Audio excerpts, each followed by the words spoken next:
Thank you, Amal Allana and Nisar sir, for gracing the occasion. So, this is the exhibition, we are calling it Traces of the Unseen. And this is to showcase art practices in abstraction. And so when we talk about traces of the unseen, when we decided to have this concept, we were looking at how to look at abstract art with the lens of what is not visible. And it could be unseen, could be something which is related to a higher power, it could be something of the infinite, it could be something of our memories or our emotions, or it could also be an unseen layer in the medium itself, which now is unseen, which has been used as a layer in the medium, but which is now in unseen. So there are various ways to look at it. There is a dialogue, it always benefits from a dialogue in this kind of art. And what better to have a dialogue with, it would be with Kavita Jaiswal and Amal Allana, Director of Art Heritage, because this is a beautiful relationship running for many years, which is the artist and the promoter, collector, the person who is showcased, and I'm sure their relationship had turned from professional to personal many, many years back itself. So that's the reason of all of us coming here and listening to the journey of an artist through the journey of the artist through the relationship between both of them. So I'll start with introducing formally each of them. So as a student of theatre, Amal Allana spent 2 formative years in Germany between 1969 to 71, pursuing her interest in Brecht. She was a student observer at the Berliner ensemble, Volksbühne, I don't know, Volksbühne, okay, excuse my accent, National Theatre Weimar and Dresden. Over the last 45 years, Amal Allana has produced a body of work via her continual intercultural engagement with the arts, interjected with a keen understanding of society, social reality that transcends the boundaries of nationality and culture. A renowned theatre director, Amal Allana has directed over 60 plays for the stage, several plays and serials for television. Furthermore, she has taught theatre, designed costumes for stage and films, curated exhibitions, researched and written on theatre. Her book, The Act of Becoming, 2013, on well-known Indian theatre actors has added to the scholarship in this area. As chairperson of the National School of Drama, New Delhi, 2005-2013, head of the Department of Indian Theatre, Punjab University, Chandigarh, Amal has contributed to the scope of theatre education. The Dramatic Art and Design Academy and Theatre and Television Associates are 2 companies established by Amal and her husband Nisar for the dissemination of their theatre work. Her notable productions include Aadhe Adhure, The Good Person of Shejwa, Khamosh, Mahabhoj, King Lear, Himmat Mai, Begum Barve, Erindira and her heartless grandmother, Noti Binodini, Metropolis, etc.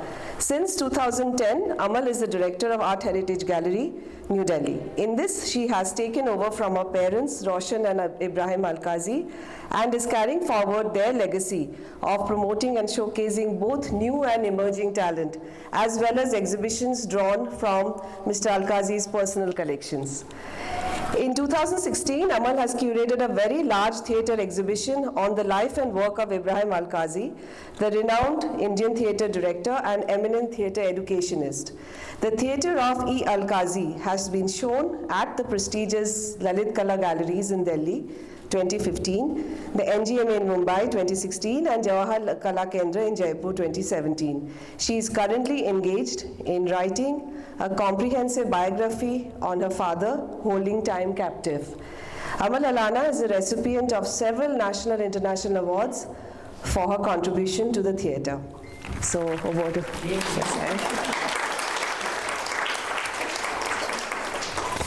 Now we have our guest artist, Kavita Jaiswal. Kavita Jaiswal, an exponent of contemporary abstract expressionism, began her journey as artist in the 1980s. She is a recipient of the Distinguished Achievements Award as a painter by Lalit Kala Academy, India, for her contribution to art, the National Fellowship for Fine Art by the Ministry of Culture, Government of India, the Charles Wallace India Trust Award from the British Council, New Delhi, as Artist in Residence at the Edinburgh Printmakers Workshop, Scotland, amongst several others. Her works have been shown at prestigious shows such as the Christie's Auction, London, the National Gallery of Modern Art, New Delhi, the UNESCO Power of Peace Exhibition, Bangkok, the India Art Fair, New Delhi, Combined Voices for the New Century, National Gallery of Modern Art, New Delhi, Asia Excellence Show, Singapore, Bharat Bhavan, Benali, India, to name a few. Her works are found in several collections, such as the National Gallery of Modern Art, the British Museum, London, the Ebrahim Alkazi Collection, Art Heritage, the British Council, India, the Scottish Artists Society, Edinburgh, the Ravi Kumar Collection, and Kiran Nadar Museum of India, to name a few. So I'll start the talk by asking a quick question to Kavita ma'am, and then leave the floor to the two ladies. So Kavita ma'am, the topic of this conversation, you have titled the Quasi-Invisible Thread, Journey Through Abstraction. So could you give us an idea why you chose this title, the Quasi-Invisible Thread? Quasi means semi, so semi-invisible, but semi-invisible does not mean that nothing is visible. I do tie my whole journey up with the line, so that is one reason, and the other one is the link. So these are the two words that came to my mind just now. The link is the thread, which kind of is visible and invisible over the years through abstraction mainly. There is a journey which you will see, Mrs. Allana will speak about, and you'll see that link running through that. And the line has been a major part of my work almost from the very beginning. Now the line for me sometimes appears, disappears, becomes very silent and soft, or it is strong and ferocious, it's angry, it's been angry, I've even dug the surfaces of my canvases and paper with that line, with a scratching material, I've done all that, and the same line then takes the form of a really large stroke on a paper or a canvas, enclosing space and creating a form of some sort, and the same line then completely disappears into its silence and creates the invisible text, which is happening these days in my work. So it's the line that will go on. Wow, what a nice introduction to it, and we're really getting a context.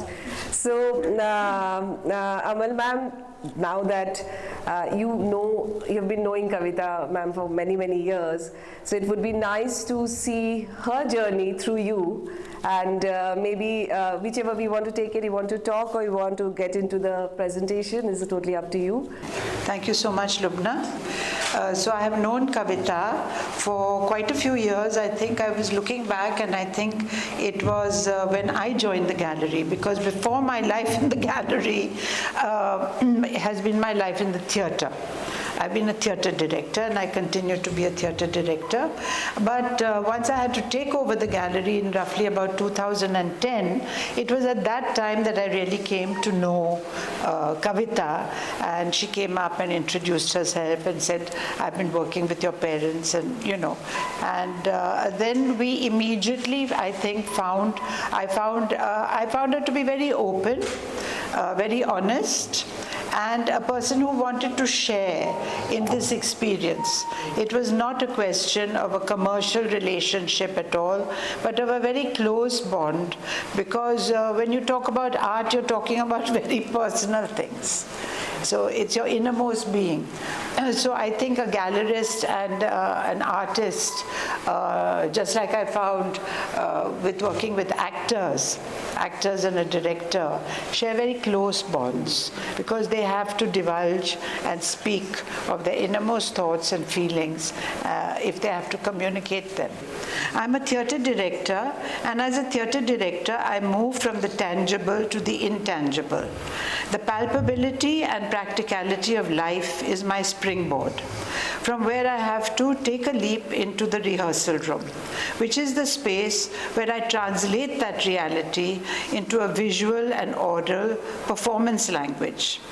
Several of my productions have been with women and are about women. For many years, I was unaware that the woman was my subject, nor did I realize that my language of expression was in any way a feminist language. I always thought of myself as a gender-neutral theatre director who was talking about universal themes. It was only later that I became aware that I was trying to forge a performance language that quite simply arose from the way that I experience the world as a woman. The fact that a woman's body is changing every few weeks as it follows a natural cycle of the body becoming ready to conceive, then grow, then give birth, allows the woman to experience the life force within her in a very tangible way. This cycle of renewal is not an intellectual experience, but a very physical, tactile, visceral, and sensual experience. Therefore, in many instances, women artists recreate the experience of their world in similar tactile and sensuous terms. What does Kavita mean when she says that she wishes to make visible the life force? Kavita often speaks about the life force as if it exists in the universe. But my reading is that to begin with, it was a life force within her that she wished to make manifest. For a woman, the universe lies within her body. When a woman conceives, she registers the existence of the fetus even before its formation, before it is fully formed, when it exists as matter and in the process of becoming. I think it is that formless state, that state before consciousness, that Kavita attempts to capture, that initial state of innocence and purity that she wishes to celebrate and share with her viewers. During a period of study in India at Triveni Kala Sangam under the tutelage of Rameshwar Bruta, Kavita discovered that the human body need not be just described and replicated as it appeared to be, but could be imagined in abstract configurations. To this end, she began to fuse the figures of man and woman with other living entities, for example, trees and rocks found in nature. This series was tellingly named Metamorphosis, where one saw humans transforming into their natural surroundings, merging with trees or rocks and becoming one with them and with each other. The image sometimes was a kind of embrace that could suggest sexual union. Leaving to study abroad on a British Council scholarship in Edinburgh was a period of discovery for Kavita. Working in the print medium, basically etchings and lithography, she realized that paper was going to be her chosen medium, not canvas and acrylics. Experimenting with paper became a lifelong engagement with Kavita that would help her define and arrive at developing her own unique visual language. Looking back to this time, Kavita confesses that she found she could best express herself in her studio. She speaks of the studio space in hallowed terms, an empty space, a safe space, an inner reclusive space where she could commune with herself. Here she was away from the other roles she had to play in daily life. It was in such silence that she created a body of work at that time called Silent Moments. So these are some of the silent moment works. Many of the works she created were white on white. Basically, they were etchings with some markings on them. Through these, she was possibly trying to talk about the invisible or the barely visible, or refer to a state of being. This discovery of white as a color was also greatly significant to her. For her, white began to be seen as the color of light. White was the color of revelation and of purity. The whiteness of the paper which she used was not just a background or emptiness. It began to be considered as an active element in her work. Regarding the creation of forms, Kavita's attempt was not to create forms, but to create textures. That allowed the viewer to experience the work through the senses. A more tactile sensory experience was sought to be shared through texture. In two works of this period, Kavita creates a classic circular shape in one and an oval shape in the other. Both the surfaces are filled in with a filigree of textures.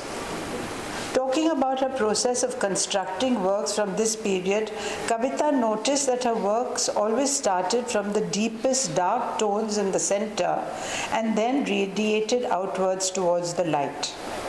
I used to begin from a dark central point and work outwards towards the white area on the sides of the paper, she says. Is this not the passage we go through at birth, moving from darkness to light?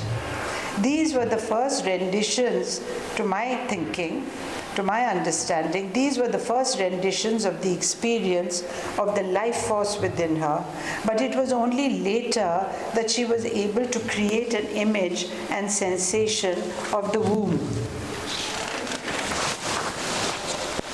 From about the time of her solo exhibition with Art Heritage in 2005, called Cognizance, the job Kavita gave herself was to attempt to break the concrete form. How to crack the harsh boundary of the image so that form could be rendered abstract and formless was her effort. In triptych called Echo and another triptych called Profusion, we see form cracking. In these works, the image appears splintered and cracked. She likens this to the sound reverberating in a chamber or echoing. With this, her lines begin to dance. They loosen up and become rhythmic. Through this, she is simultaneously able to create movement. How to suggest movement is essential to Kavita, as movement suggests the living, breathing presence of the life force. A final breakthrough comes with the series Das Mahavidyas. Now all the lines Kavita creates become very thin and tenuous. She creates a web-like porous enclosure that suggests the womb. The womb is suggested by blood, veins, capillaries, the delicate placenta membrane. These are in abstract form, not providing us the form of a fetus, but rather suggesting the quality of the inner chamber, its delicacy, its breathing, growing quality. The thin shards of red blood fused with the yellow ochre color of the body's fluids is sought to be rendered. Again, the works create a sensation of floating in fluid, of not being tethered or rooted to gravity. They are abstract images that are loosely woven into and suspended tentatively within the vacant space of the paper. No lines touch the edges. Everything floats, moves, is alive. These are experiences of the womb, not images of the womb. As mentioned earlier, paper was Kavita's chosen medium. Paper is malleable and porous, which has the quality of human skin. She likes the way paper can be painted on, how water-based colors can wash over paper, soak into and dry on paper, resulting in a variety of exquisite tonalities that surprisingly emerge.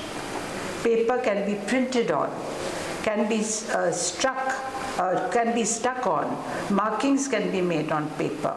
Over the years, Kavita has continued to experiment with paper and watercolors, crayons and inks, sand and twigs, making hers a multimedia practice. Now there's a short video of Kavita at work. As we have seen, Kavita in these few images is in the process of making her works. We note that she does not apply the paint, but dribbles the paint, touching, pouring, dabbing, soaking, using her hands and fingers, all of which shows Kavita to be very much in touch with her own body. These acts of creation are very physical acts. The brush is dispensed with almost entirely. Gradually, Kavita began to move outside of herself, outside of her body, outside of her safe space in the studio, and began to encounter the world on her own terms. Now she begins to explore nature, in which the presence of the life force becomes apparent. She goes for long walks and begins documenting what she sees with her cameras. So now we have some images. She finds patterns and markings that are made by the elements on nature. These are traces of the impact of wind on water, the patterns created by ripples in water, the delicate tracery of the veins of leaves, the smooth contours made by the impact of wind and water on rocks. Now she sees the natural world in all its artistry, how natural elements affect change, creating beautiful and interesting shapes and forms. The natural world is seen to be alive and active, its constant turn and dissolve. She notes that nothing disappears without a trace. It is always there. The life force makes its mark, but does not entirely disappear. So these are beautiful series of photographs where she captures the markings which nature makes on itself, on natural forms. Now Kavita moves on to making videos. Here she fuses moving images with images of her canvas. She appears to be at home in the digital space, and she is extremely excited about its possibilities. So now we have a video which is called Moon.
So that's not the entire video, but and now we go to the next one.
So beautiful, absolutely beautiful. So here we have seen how Kavita creates landscapes, fusing what she has shot with her paintings. So the real world and the painted world. To this she adds elemental sounds of wind and water, a distant gong that creates for her a wonderful soundscape. For once there is an autobiographical element in this work. The main visual metaphor I feel here is the shot or shots of her walking feet. Her feet walking she has used several times. Kavita seems to be on an endless journey. She walks through her paintings and she walks through the real world that have now become seamless experiences. These are epic journeys, interior journeys, as well as actual physical ones. She sees herself as the wayfarer on the journey of life. Now we come to another series. The vastness of the universe with all its energy and life force becomes apparent when Kavita suddenly arrived one day at the gallery with works that were conceptually on a very different scale, on a very large scale. Also the work was acrylic on canvas and not on paper. It feels as if the silent moments that we had once experienced have now been overtaken by sound and fury. The swirling brushstrokes makes one feel that we are hurtling through space at an unbelievable speed, as if meteors are crashing one into the other and cosmic explosions are resounding. Outer space, the cosmos, is being explored by Kavita. With this body of work, Kavita has made an entire journey, and now I'm coming to a conclusion.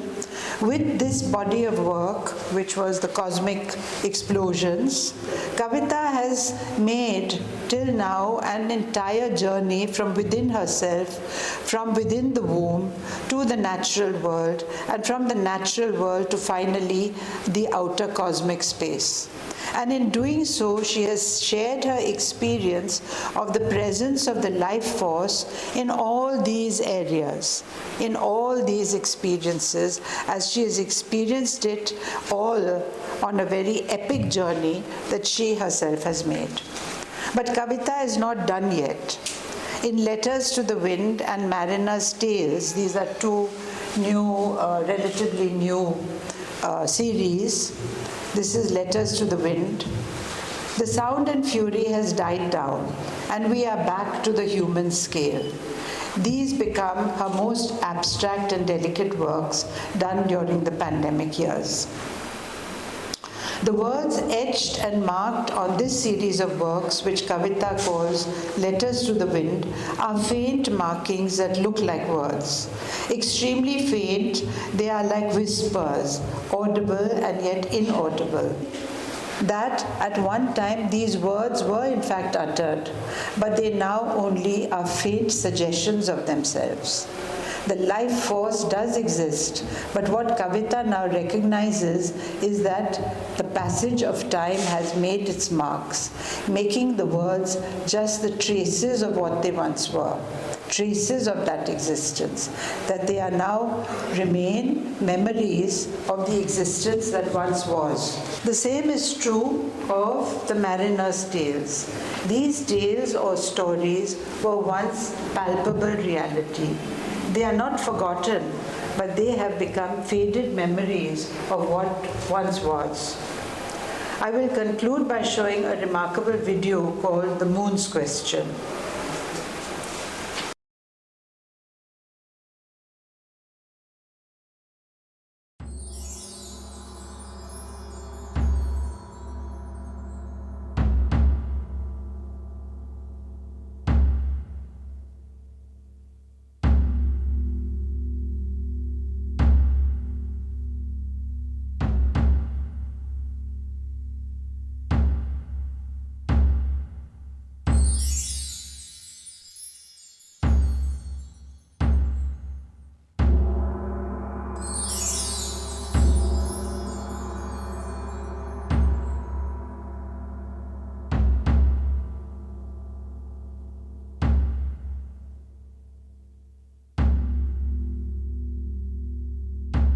The moon came to me last night with a sweet question. Who am I? I get my light from the sun. So who am I? The answer came to him, saying, the sun will always exist as well as you, the moon. Being seen and not seen does not change the fact that you exist. Lose yourself to yourself, and you will find your light again.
Just a few comments on this video. Here Kavita materializes and dematerializes an image she has made. What is interesting is that the image is created and then it is erased. Both the process of making the image and then dissolving the image does not proceed uninterrupted. The progress towards making and dissolving is broken and hesitant, a forward and a backward motion, so that making and erasing are complementary processes. Why has Kavita used this way of arriving and then dissolving an image is a question I would like to ask her. And then the other question I'd like to ask her is that this video is very beautifully juxtaposed with the poem where the moon asks whether it exists or not, or is it merely an insubstantial reflection of the sun. Kavita renders this poem herself on the soundtrack. Is she indirectly asking us, the audience, to consider whether art exists or not? If art reflects reality, then does it have an existence of its own? Seems to me the question you are asking. It is these two questions with which I'd like to end. Thank you.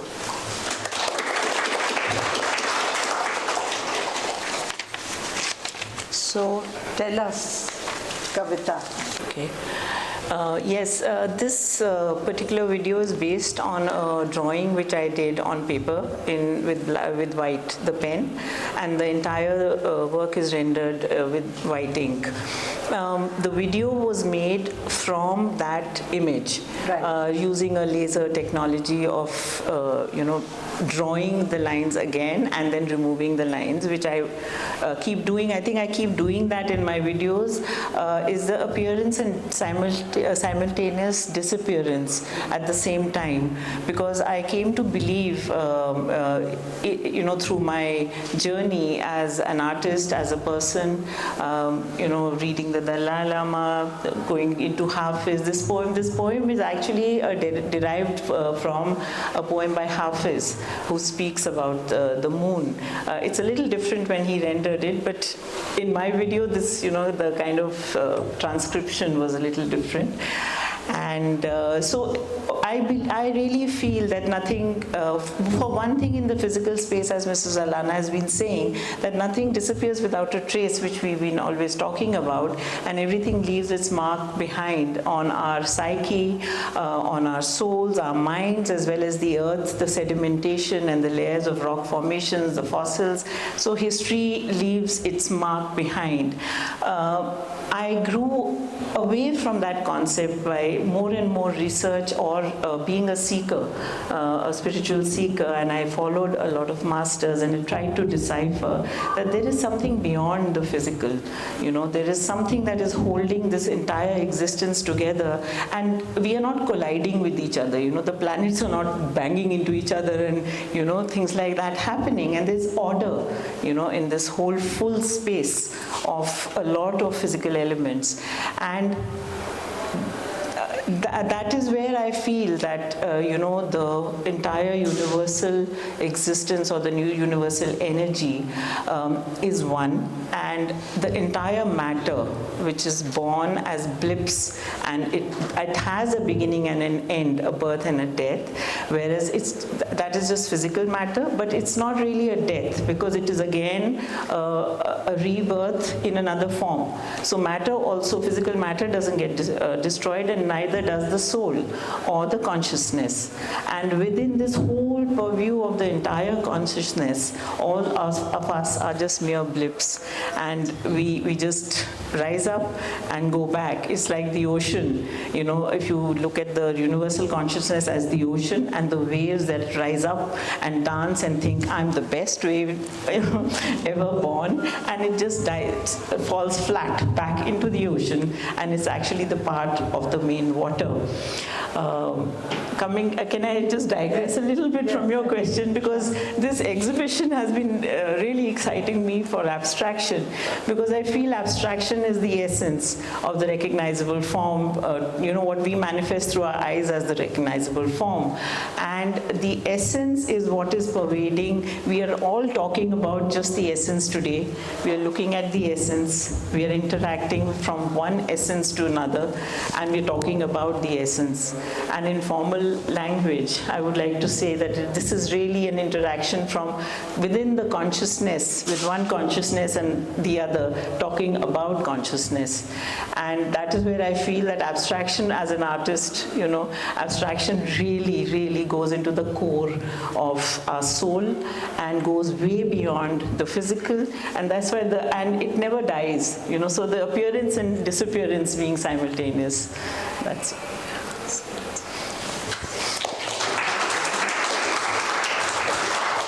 So would anyone like to ask some questions? Question actually related to just while going through this, and also thank you so much for showing us some of the works from your archive from Art Heritage, because we really got an idea about the journey there.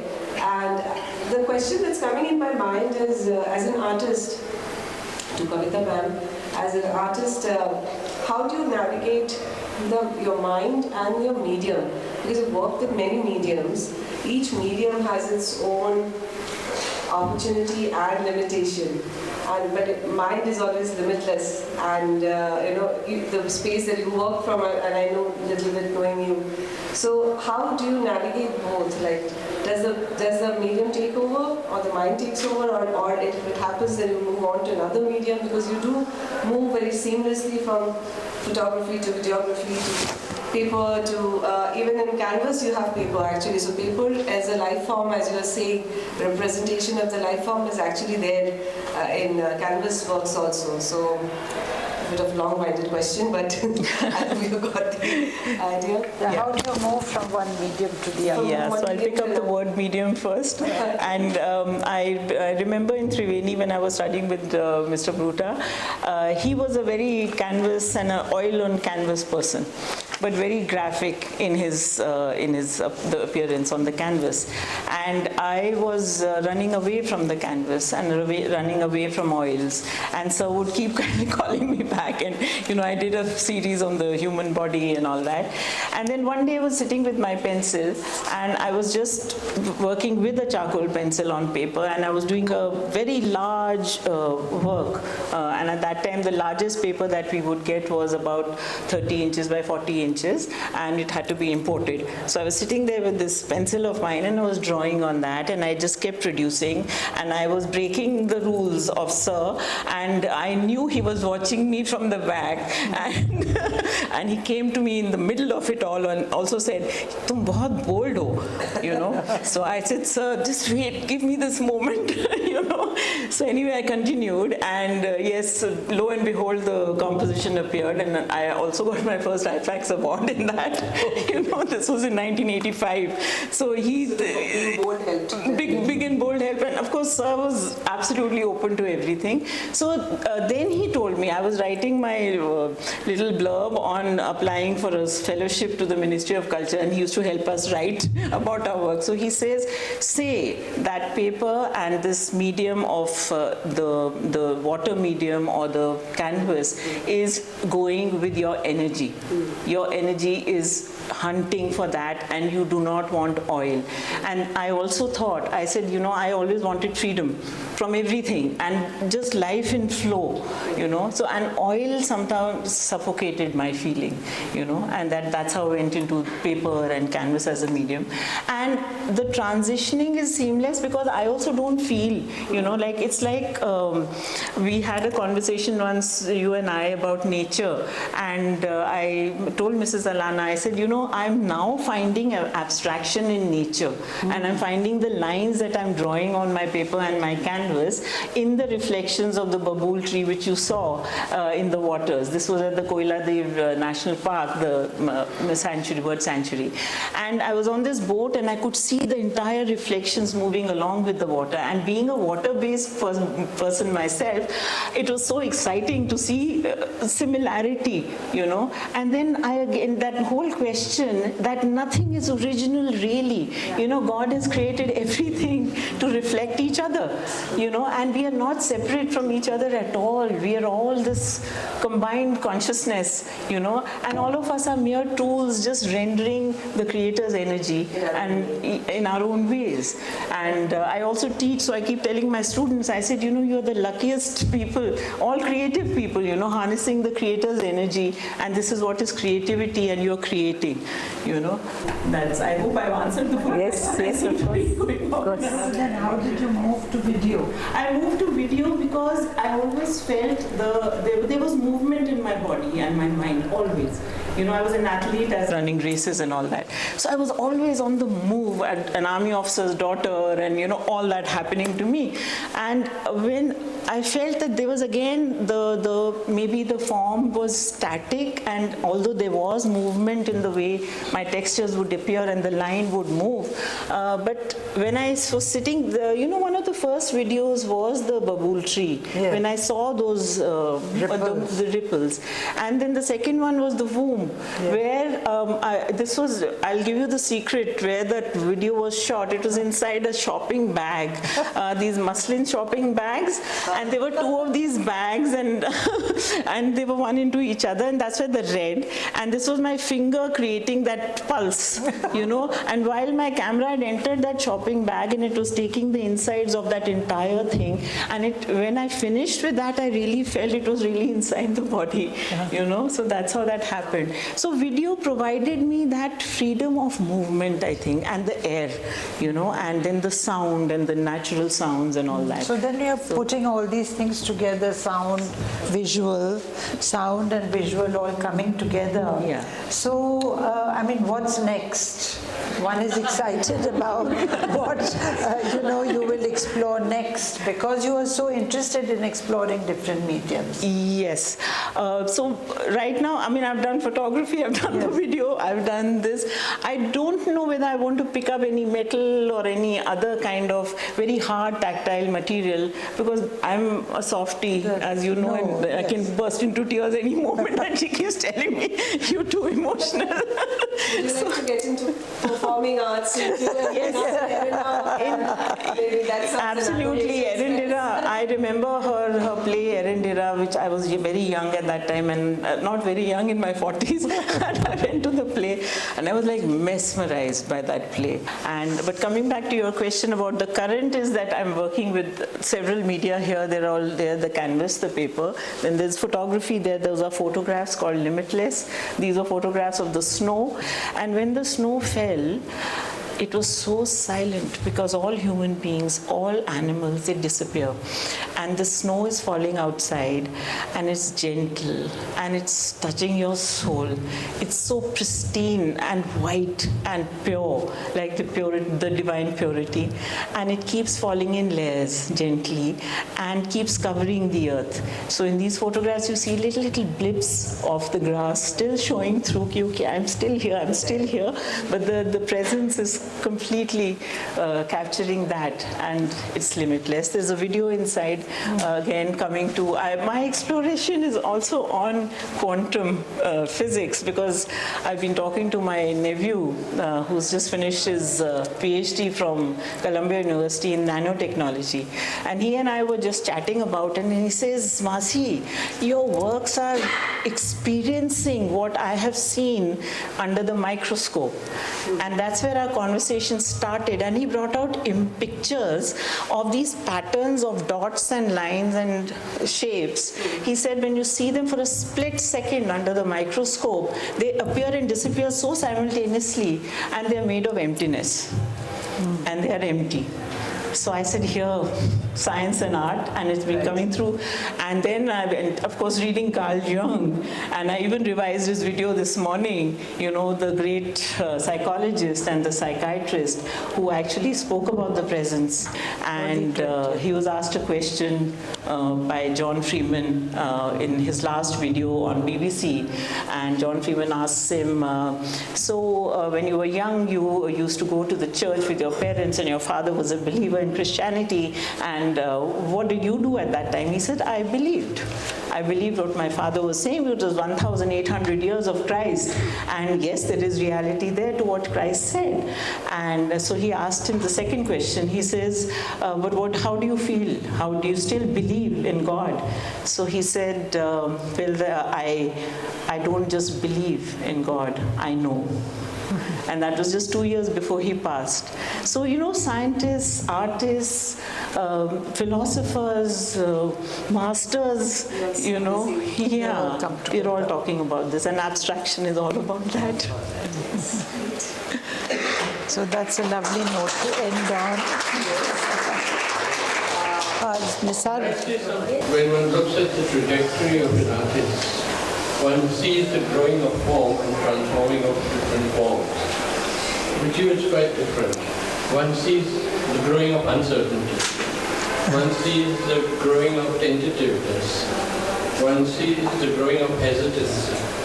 And this whole form is a reinforcement of the kind of fluidity and hesitancy and, inconsistency of your own experience. And, you are a very transparent person, because your emotions not only manifest themselves in your own life, but in all your work.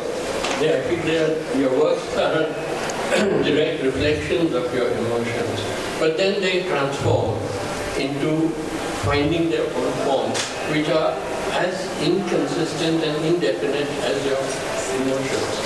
And when I said fire and water, this is the sort of characteristic of a person who is water. And it's interesting then to see your trajectory of hesitancy, rather than moving towards something more definite and more concrete. So that's what one finds in your long-term process. Questions. Yeah. She opens questions. Yeah. She opens not up. Giving solutions. Not solution. Just asking questions. Exploring and finding out for herself. Or nudging the viewer to also introspect and ask. Yes. Right. Yeah, and it's a beautifully said piece for Dr. Allana saying, because I'm always learning, I'm always searching, and I'm always seeking, and I'm always wanting to hold everybody because I feel we are all a part of each other. Right. And that's how we move. Yeah. Beautiful, thank you. Lovely conversation. My last quick question to you, Ron, is that so the journey of you with Kavita, first of being started from the art, then the artist, and then to the person herself. So, and we have a lot of artists here in the audience today. So, and you've seen her journey across so many years. Anything that you would like to talk to the audience about? Coming from the point of view of a collector, from a patron, and what you've seen her and how she has grown over the years. So, anything that you'd like to share?